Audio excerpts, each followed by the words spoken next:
Hi guys! Ito na nga pala yung part 2 ng ating Bird's World. At ito na nga, papasok na kami sa entrance. Wow. Introducing the Ballarat Bird World. Ang laki ng ngiti ko guys. Excited na excited ako pumasok sa loob. Pagpasok namin guys, binigyan agad kami ng map. At binigyan din kami ng one-way ticket na kailangan namin i-punch dito. Let's try. Yeah, this one. Yeah. A+? What do you mean by A+? Tingnan natin. Ako nga.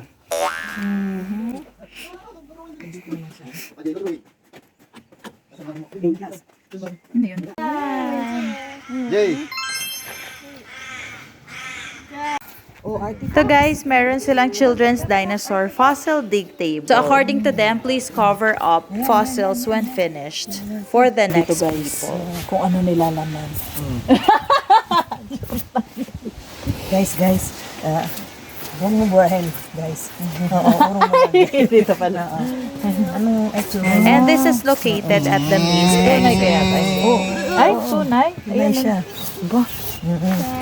Guys, may makikita po tayo dito na skeleton. Ah, look! Look, guys! Ah, look! Oo. It's a shark. Ito na yung buntot niya.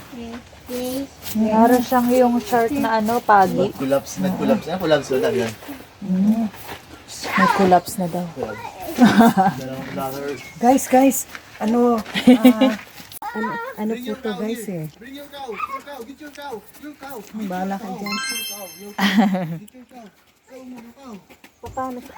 Look. Ayun, yung face niya. Wow. Dinosaur roar. This is the dinosaur. Oh, see baby, oh look. No, baby. Wow.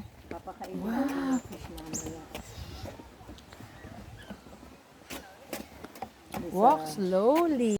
So for the additional information about the attractions here, they have large collection of Australian parrots and cockatoos on display. So like this one.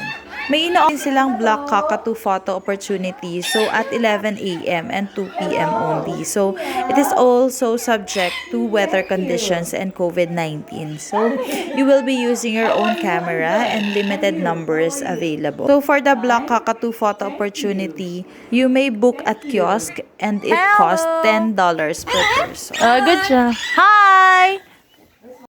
Ayan guys, so continue walking na uli kami papunta sa lake.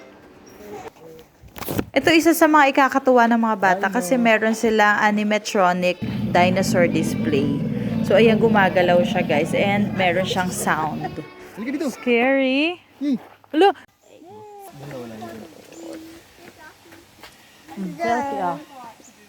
And now we're going to fish feeding area. Free food is available upon entry. Okay, so thank you for watching our video and see you on our future videos. Bye-bye!